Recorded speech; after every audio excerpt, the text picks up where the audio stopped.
नमस्कार दोस्तों, स्वागत है आप सभी का मेरे चैनल साहित्य निधि में। दोस्तों, आज मैं आप सभी को शरद चंद्र जी की लिखी कहानी सुनाने जा रही हूँ, जिसका नाम है बिलाशी। शरद चंद्र जी ने इस कहानी में व्यंग्यात्मक शैली का बहुत ही सुंदर प्रयोग किया है, जिनके भाव बहुत गहरे हैं। बांग्ला का हिंदी रूपांतरण होने पर भी भाषा की सरलता का पूरा ध्यान रखा गया है। कृपया कहानी को ज़रा गौर से सुनिएगा। पक्का 2 कोस का रास्ता पैदल चलकर स्कूल में विद्या अर्जन करने जाता हूँ। अकेला ही नहीं, और भी 10-12 हैं। जिनके घर गाँव में हैं, उनके लड़कों को 80% इसी तरह विद्या लाभ करना पड़ता है। इससे लाभ के अंकों में अंत तक बिल्कुल शून्य न पड़ने पर भी जो पड़ता है, उसका हिसाब लगाने के लिए इन बातों पर विचार कर लेना काफ़ी होगा कि जिन लड़कों को सवेरे 8 बजे के भीतर खा पीकर घर से निकलकर 2 कोस जाना और आना, 4 कोस रास्ता तय करना पड़ता है। 4 कोस के माने 8 मील ही नहीं, उससे भी बहुत ज़्यादा। वर्षा के दिनों में सिर पर बादलों का पानी और पैरों के नीचे घुटनों तक कीचड़, तथा गर्मियों में पानी के बदले कड़ी धूप और कीचड़ के बदले धूल के समुद्र में तैरते हुए स्कूल और घर आना जाना पड़ता है। उन अभागे बालकों पर माता सरस्वती खुश होकर वर दें या उनके कष्ट देखकर कहीं अपना मुंह छिपा लें, यह तो वे खुद भी नहीं सोच सकती। इसके बाद यह कृतविद्य शिशु दल बड़ा होकर किसी गांव में ही बसे या भूख की आग बुझाने और कहीं जाए, उसकी 4 कोस पैदल चली विद्या का तेज आत्मप्रकाश किए बिना न रहेगा, करेगा ही। सुना है कोई कोई कहते हैं कि अच्छा, जिनकी भूख की आग है उनकी बात भले ही छोड़ दी जाए, मगर जिनमें वह आग नहीं है, वे सब भले आदमी किस सुख की खोज में गांव छोड़कर भागते हैं। उनके वहीं बने रहने से तो गांव की ऐसी दुर्दशा न होती। मलेरिया की बात नहीं छेड़ता, उसे रहने दो, मगर इस 4 कोस पैदल चलने की आफत के मारे कितने भद्र परिवार बाल बच्चों को लेकर गांव छोड़कर शहर को भाग जाते हैं, इसकी भी कोई गिनती है। इसके बाद एक दिन लड़कों का पढ़ना लिखना तो समाप्त हो जाता है, तब फिर शहर की सुख सुविधा में रहने पर उनका गांव में वापस आना नहीं हो सकता। मगर रहने दो इन फालतू बातों को। मैं स्कूल जाता हूँ, 2 कोस के बीच में ऐसे और भी तो 2-3 गांव पार करने पड़ते हैं। किसके बाग में आम पकने शुरू हो गए हैं, किस जंगल में करौंदे काफ़ी लगे हैं, किसके पेड़ पर कटहल पकने को हैं, किसके अमृतवान केले की घौद कटने ही वाली है, किसके घर के सामने वाली झाड़ी में अनानास का रस बदल गया है, किसके तालाब के किनारे वाले खजूर के पेड़ के खजूर तोड़कर खाने से पकड़े जाने की उम्मीद कम है। इन सब बातों की खबर लगाने में ही उनका समय चला जाता है। परंतु असल जो विद्या है, कमस्टका की राजधानी का नाम क्या है और साइबेरिया की खान में चांदी मिलती है या सोना, इन सब ज़रूरी विषयों को जीतने की उन्हें फुर्सत ही नहीं मिलती। यही वजह है कि इम्तिहान के वक्त अदन क्या है पूछने पर जवाब देता फारस का बंदरगाह, और हुमायूं के बाप का नाम पूछने पर लिखा जाता तुगलक खां, और आज का 40 का कोटा पार हो जाने पर भी देखता हूँ कि उन सब विषयों की धारणा प्रायः वैसी ही बनी हुई है। उसके बाद प्रमोशन के दिन मुंह फुलाकर घर लौट आता, कभी दल बांधकर मास्टर को ठीक करने की सोचता, और कभी तय करता कि ऐसे वाहियात स्कूल को छोड़ देना ही ठीक है। हमारे गांव के एक लड़के से बीच बीच में स्कूल के रास्ते में भेंट हो जाया करती। उसका नाम था मृत्युंजय। हम लोगों से वह वय में बहुत बड़ा था, 3rd क्लास में पढ़ता था। कब वह पहले 3rd क्लास में चढ़ा था, इसकी खबर हम में से किसी को भी नहीं थी। संभवतः यह पुरातत्वविदों की गवेषणा का विषय होगा, मगर हम लोग उसे हमेशा से थर्ड क्लास में ही देखते आए हैं। उसके फोर्थ क्लास में पढ़ने का इतिहास भी कभी नहीं सुना और सेकंड क्लास में चढ़ने की खबर भी नहीं मिली। मृत्युंजय के बाप माँ भाई बहन कोई भी न था। सिर्फ गांव के एक छोर पर एक बड़ा भारी आम कटहल का बाग और उसमें एक खंडहर सा घर था और थे एक दूर के रिश्ते के चाचा। चाचा का बस एक ही काम था, भतीजे की तरह तरह से बदनामी करना। वह गांजा पीता है, चरस पीता है और भी न जाने क्या क्या करता है। उनका और एक काम था, यह कहते फिरना कि उस बाग का आधा हिस्सा उनका अपना है। नालिश करके दखल करने भर की देर है। हाँ, दखल उन्होंने एक दिन ज़रूर लिया, पर वह जिले की अदालत में नालिश करके नहीं, ऊपर की अदालत के हुक्म से। लेकिन वह बात पीछे होगी। मृत्युंजय खुद अपने हाथ से बना कर खाता है और आम की फसल आने पर उस बाग को किसी के हाथ उठा देता है, जिससे साल भर का उसके खाने पहनने का खर्च अच्छी तरह चल जाता है। जिस दिन उससे भेंट होती, उस दिन देखता कि वह फटी पुरानी मैली किताबें बगल में लिए रास्ते के एक किनारे से चुपचाप चला जा रहा है। उसे कभी किसी के साथ अपनी तरफ से बातचीत करते नहीं देखा, बल्कि हम लोग ही उपयाचक होकर उसके पास जाकर बातचीत करते थे। इसका मुख्य कारण था कि दुकान से मिठाई आदि खरीद कर खिलाने वाला गांव भर में उसकी जोड़ का दूसरा ना था। सिर्फ लड़के ही नहीं, बल्कि कितने ही लड़कों के बाप भी कितनी ही बार गुप्त रूप से अपने लड़कों को भेजकर उससे स्कूल की फीस खो गई है, किताब चोरी हो गई है आदि कहलाकर रुपया वसूल कर लिया करते। परंतु इसके लिए कृतज्ञ होना तो दूर रहा, भद्र समाज में कोई इतना भी कबूल नहीं करना चाहता कि उनके लड़के ने उससे बात भी की है। गांव में मृत्युंजय का ऐसा ही सुनाम था। बहुत दिनों तक मृत्युंजय से मुलाकात नहीं हुई। एक दिन सुना कि वह मरणासन्न है। फिर एक दिन सुना कि मालपाड़े के एक बूढ़े ओझा ने उसका इलाज करके उसकी लड़की बिलासी ने सेवा करके मृत्युंजय को यमराज के मुंह से बचा लिया है। बहुत दिनों तक मैंने उसकी बहुत सी मिठाई का सदुपयोग किया था। मेरा मन उसके लिए न जाने कैसा होने लगा। एक दिन शाम के अंधेरे में छिपकर मैं उसे देखने चला गया। उसके टूटे फूटे घर की दीवारों की बला नहीं है। स्वच्छंदता पूर्वक जाकर देखा कि दरवाज़ा खुला है। खूब उजला एक दिया जल रहा है और ठीक सामने ही तख्तपोश पर दूध से साफ सुथरे बिस्तर पर मृत्युंजय लेटा हुआ है। उसके कंकाल से शरीर की ओर देखते ही मालूम हुआ कि वास्तव में यमराज ने अपनी कोशिश में कोई कसर नहीं रखी थी। पर आखिर वह सबल न हो सका और यह सब सिर्फ उस लड़की के जोर से हुआ जो सिरहाने बैठी हुई पंखे से हवा कर रही है। अकस्मात आदमी आते देख वह चौंक कर उठ खड़ी हुई। यह उसी बूढ़े सपेरे की लड़की थी, बिलासी। उसकी उम्र 18 की थी या 28 की, अंदाज़ा नहीं लगा सका, परंतु चेहरे की तरफ देखते ही मालूम हो गया कि उम्र चाहे जितनी भी हो, मेहनत और रात्रि जागरण के कारण उसके शरीर में अब कुछ रहा नहीं है। ठीक जैसे फूलदानी में पानी दे देकर जिलाए रखा हुआ बासी फूल हो, हाथ से ज़रा सा हिलाते ही झड़ जाएगा। मृत्युंजय ने मुझे पहचान लिया। बोला, कौन, न्याड़ा? मैंने कहा, हाँ। मृत्युंजय ने कहा, बैठो। लड़की गर्दन झुकाए खड़ी रही। मृत्युंजय ने 2-4 बातों में जो कुछ कहा उसका सार ये था कि लगभग 1.5 महीना होने को आया वह खाट पर पड़ा है। बीच में 10-15 दिन बेहोशी की हालत में पड़ा था। अभी कुछ ही दिन हुए वह आदमी पहचानने लगा है।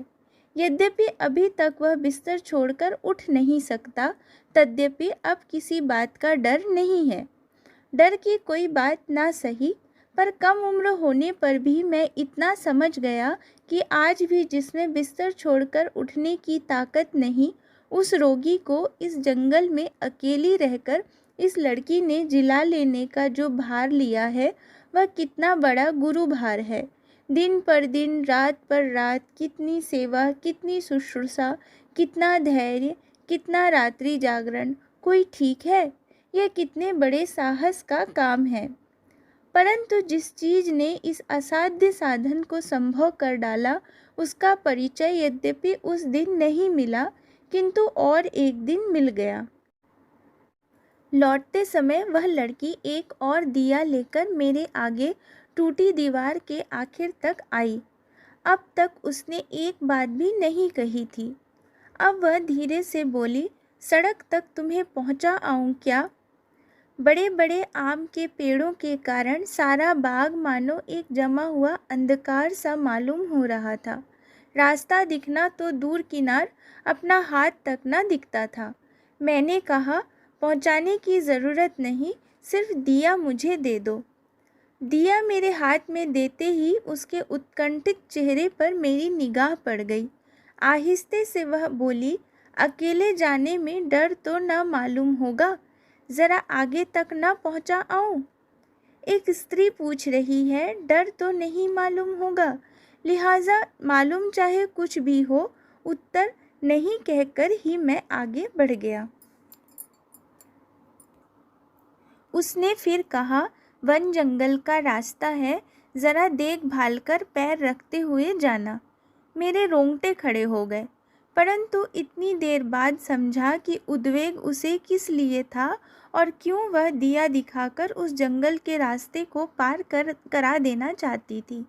संभव है वह मेरी मनाही नहीं सुनती और साथ ही आती, परंतु बीमार मृत्युंजय को अकेला छोड़ जाने के लिए ही शायद अंत तक उसका मन तैयार नहीं हुआ। 20-25 बीघे का बाग था, लिहाजा रास्ता कम लंबा न था। उस डरावने घोर अंधकार में हर कदम डरते डरते रखना पड़ता था, किंतु दूसरे ही क्षण उस लड़की की बात से सारा मन इस तरह आच्छन्न हो गया कि डरने के लिए फिर समय ही नहीं मिला। बराबर यही ख्याल आने लगा, यहाँ किसी मृतप्राय रोगी को लेकर रहना कठिन है। मृत्युंजय तो किसी भी क्षण मर सकता है। तब सारी रात इस जंगल में ये लड़की क्या करेगी? कैसे ये अपनी रात को काटेगी?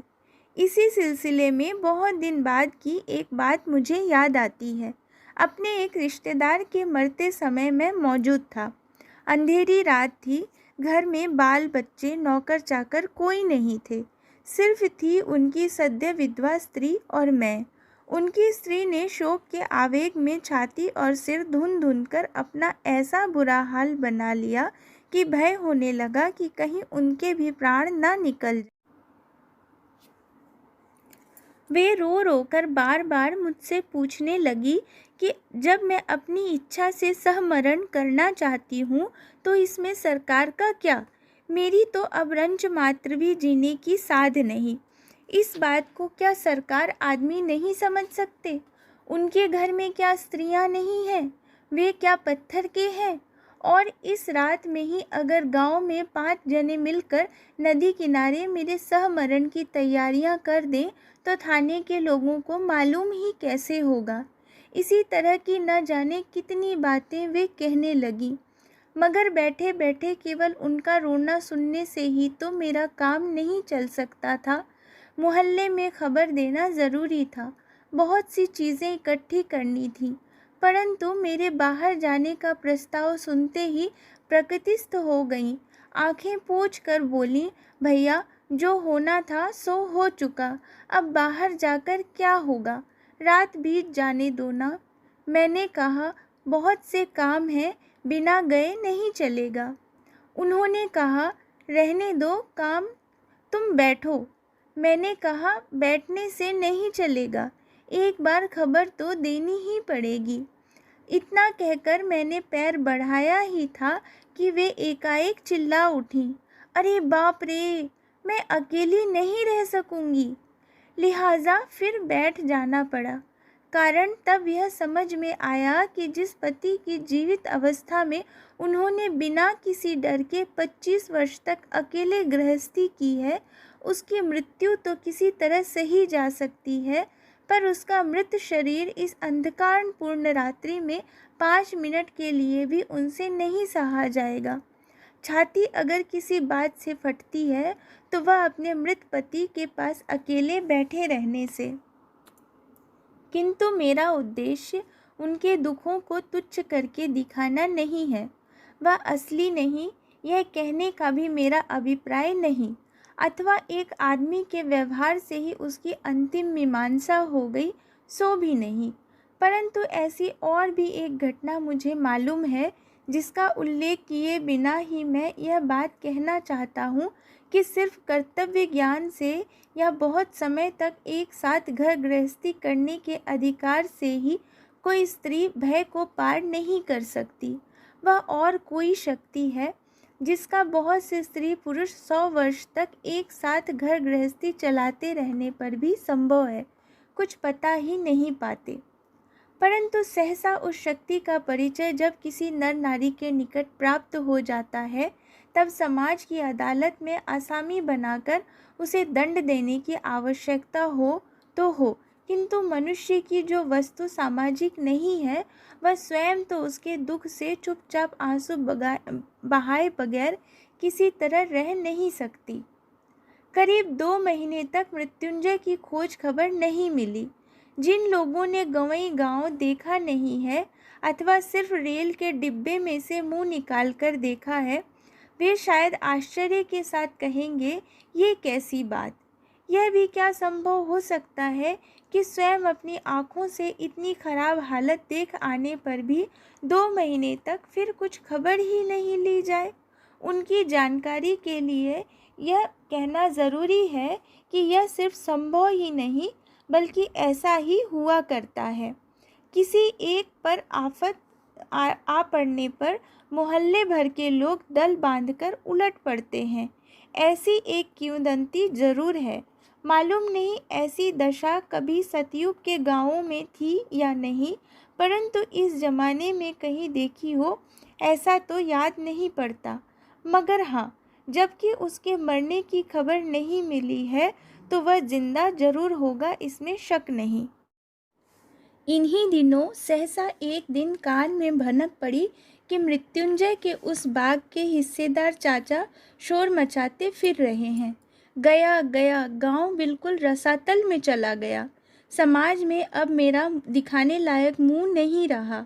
नालायक एक सपेरे की लड़की को निकाह करके घर ले आया है, और सिर्फ निकाह ही नहीं, वह भी तो न हो चूल्हे में गया, पर उसके हाथ का भात तक खा रहा है। गांव में अगर इसका कोई शासन न रहा तो फिर इस सब जंगल में जाकर क्यों नहीं बस जाते। कुड़ोला और हरिपुर का समाज इस बात को सुनेगा तो इत्यादि इत्यादि। बस फिर क्या था, लड़के बूढ़े सभी के मुंह पर यही बात, ये क्या हुआ। कलिकाल क्या सचमुच ही उलटना चाहता है। चचा कहते फिरते हैं ऐसा होगा, ये तो मैं पहले ही से जानता था। सिर्फ तमाशा देख रहा था कि कहाँ का पानी कहाँ जाकर मरता है। नहीं तो वह कोई गैर नहीं, पड़ोसी नहीं, अपना खास भतीजा था। मैं क्या उसे घर नहीं ले जा सकता था? क्या डॉक्टर हकीमों से इलाज कराने की मेरी शक्ति नहीं थी? तो फिर किया क्यों नहीं? यह अब देखें सब लोग। मगर अब तो चुप नहीं रहा जा सकता। यह तो मित्तिर वंश का नाम ही डूबा जाता है, गांव के मुंह पर कालिख लगी जाती है। तब हम सब गांव के लोगों ने मिलकर जो काम किया उसकी याद आते ही मैं आज भी लज्जा से मर जाता हूँ। चचा चले नालते के मित्तर वंश के अभिभावक बनकर, और हम 10-12 लोग उनके साथ चले, इसलिए कि गांव के मुंह पर कालिख लगने न पाए। मृत्युंजय के खंडहर वाले घर पर पहुँचे तो उस वक्त शाम हो चुकी थी। बिलासी टूटे फूटे बरामदे के एक तरफ बैठी रोटी बना रही थी। अकस्मात इतने आदमियों को लाठी सोटा लिए हुए आंगन में आते देख मारे डर के नीली पड़ गई। चचा ने कोठरी के भीतर झांक कर देखा, मृत्युंजय लेटा हुआ है। बस चट से दरवाजे की सांकल चढ़ाकर डर के मारे अधमरी उस लड़की के साथ बातचीत करना शुरू कर दिया। यह तो कहना फजूल है कि दुनिया में किसी भी चचा ने किसी भी ज़माने में भतीजे की स्त्री से शायद ही कभी वैसा संभाषण किया हो। वह ऐसा था कि लड़की हीन सपेरों की जात की होने पर भी उसे न सह सकी। आंखें उठाकर बोली, मेरे बाप ने बाबू के साथ निकाह कर दिया है, जानते हो। चचा ने कहा, अच्छा जी, इत्यादि इत्यादि, और साथ ही साथ 10-12 लोग वीर दर्प से हुंकारते हुए उसकी गर्दन पर टूट पड़े।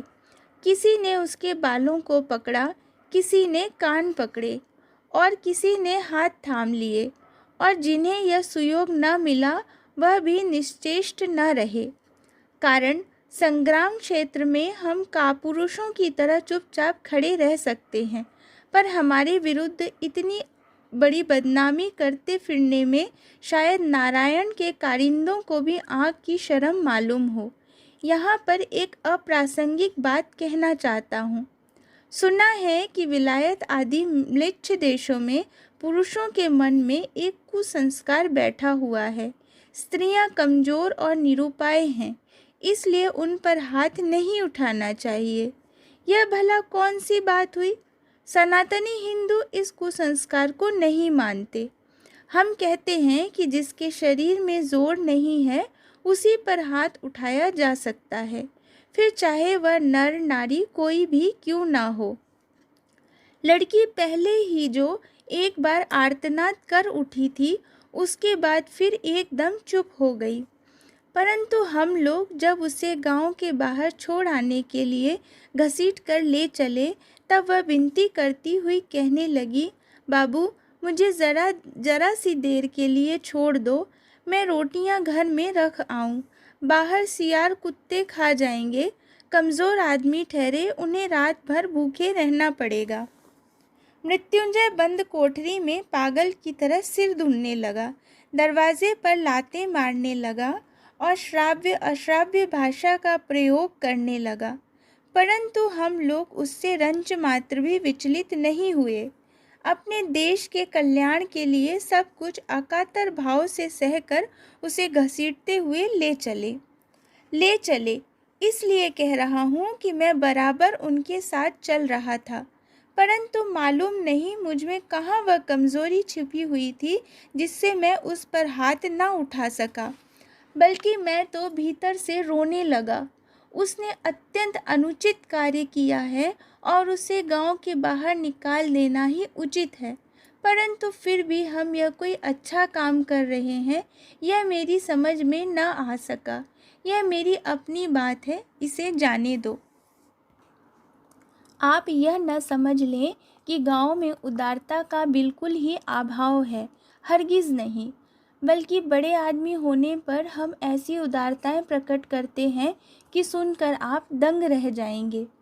यही मृत्युंजय अगर उसके हाथ का भात खाने का अक्षम्य अपराध न करता तो हम लोगों को इतना गुस्सा न आता, और कायस्थ के लड़के के साथ सपेरे की लड़की का निकाह, यह तो हंसी में उड़ा देने की बात है। लेकिन भात खाकर तो उसने अपना काल ही बुला लिया। पर 2.5 महीने से बीमार है तो हुआ करे, खाट पर पड़ा है तो पड़ा रहे, पर इससे क्या भात खा लेगा? पूड़ी नहीं, संदेश नहीं, बकरे का मांस नहीं, अरे भात खाना तो अन्न पाप है, उसे तो सचमुच ही माफ़ नहीं किया जा सकता। इसलिए गांव के लोग संकीर्ण चित्त नहीं हैं। 4 कोस पैदल चलने की विद्या जिनके पेट में है, वे ही तो किसी दिन बड़े होकर समाज के शिरोमणि होते हैं। देवी वीणापाणी के वर से संकीर्णता उनमें आ कैसे सकती है?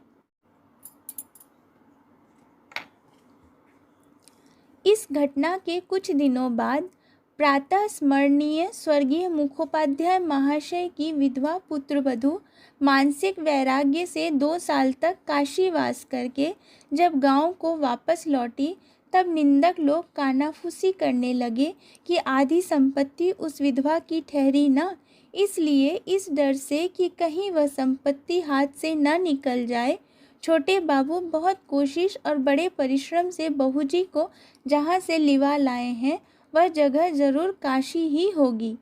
जो भी हो, छोटे बाबू ने अपनी स्वाभाविक उदारता से जब गांव की पंचायती पूजा में 200 रुपये दान देकर गांव के ब्राह्मणों को सदक्षिणा उत्तम फलाहार कराया और फिर प्रत्येक सद्ब्राह्मण को हाथ में एक एक कांसे का गिलास देकर विदा किया, तब चारों तरफ धन्य धन्य की धूम मच गई। यहाँ तक कि घर आते आते रास्ते में ही बहुत से लोग देश के हित के लिए कामना करने लगे कि ऐसे जो सब बड़े आदमी हैं उन सभी के घर महीने महीने ऐसे अनुष्ठान क्यों नहीं हुआ करते। परंतु जाने दो, ऐसी महत्व की कहानियाँ बहुत सी हैं। युग युग से संचित होकर लगभग प्रत्येक ग्रामवासी के द्वार पर उनका स्तूप लग गया है। इस दक्षिण बंगाल के ही बहुत से गांवों में घूम घूम कर गौरव करने लायक बहुत सी बड़ी बड़ी घटनाएं मैंने प्रत्यक्ष देखी हैं। चाहे चरित्र में कहो और चाहे धर्म में, समाज में कहो और चाहे विद्या में, शिक्षा बिल्कुल पूरी हो गई है। अब सिर्फ अंग्रेज़ों को कस कर गाली गलौज कर सका तो बस देश का उद्धार हो जाए। इसके बाद लगभग 1 साल बीत गया। मच्छरों का काटना जब और नहीं सहा गया, तब सन्यासी गिरी से इस्तीफ़ा देकर मैं घर लौट आया हूँ। एक दिन मैं दोपहर के वक्त गांव से 2 कोस दूर मालपाड़े में से होकर जा रहा था। अचानक देखा कि एक कुटिया के द्वार पर मृत्युंजय बैठा है। उसके सिर पर गेरुआ रंग की पगड़ी, बड़े बड़े बाल और दाढ़ी मूछें, गले में रुद्राक्ष और कांच की मालाएं। कौन कह सकता था कि वह मृत्युंजय है, कायस्थ का लड़का। एक ही साल में अपनी जात खोकर बिल्कुल सपेरा हो गया। मनुष्य कितनी जल्दी अपनी 14 पीढ़ियों की जात को तिलांजलि देकर अन्य जाति को अपना लेता है, यह एक बड़े भारी आश्चर्य की बात है। ब्राह्मण का लड़का भगिनी की लड़की से ब्याह करके भंगी हो गया और उसी का रोजगार करने लगा। यह तो शायद अब सभी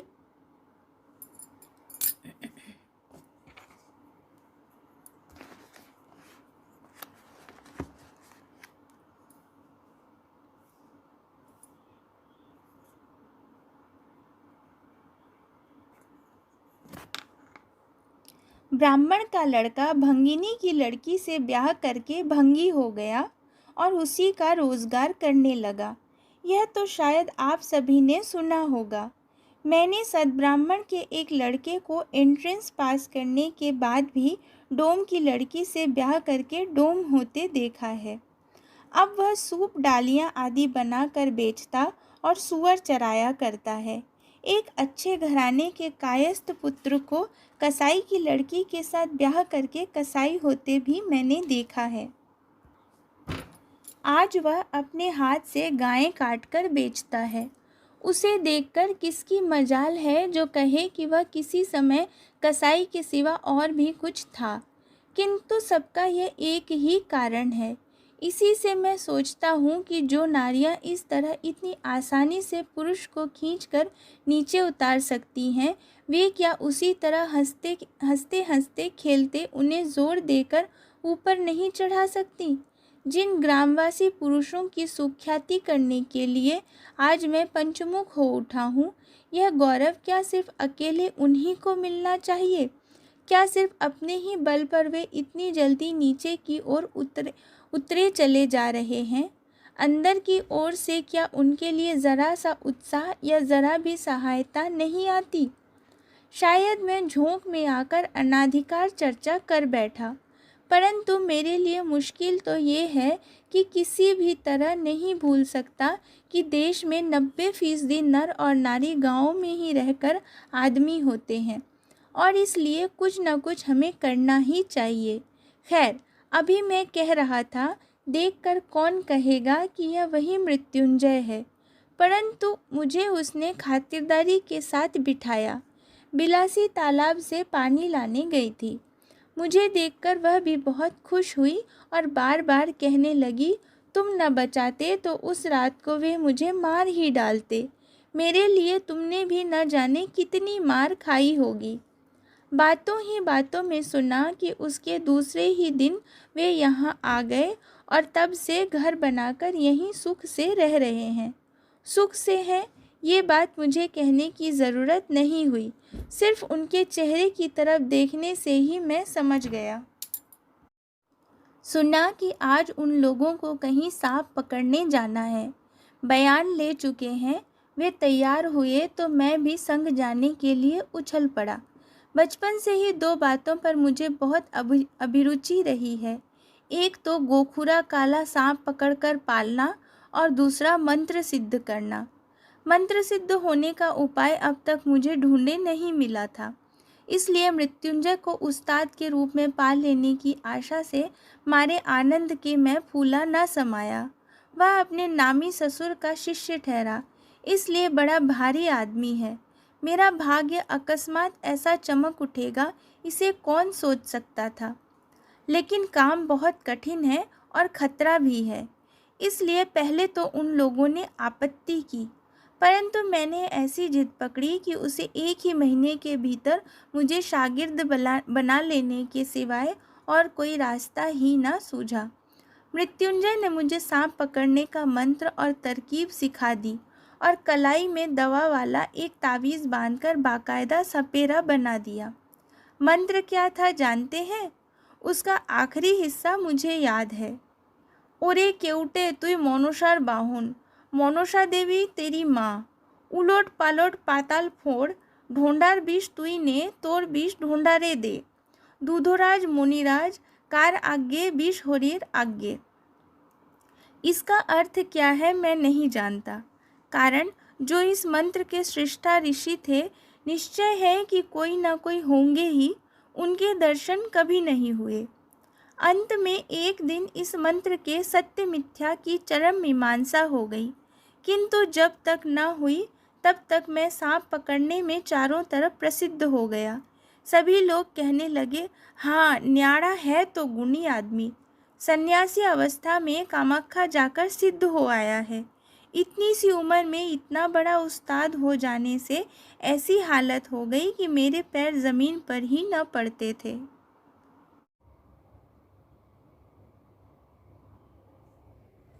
बाकी की कहानी बिलासी भाग 2 में।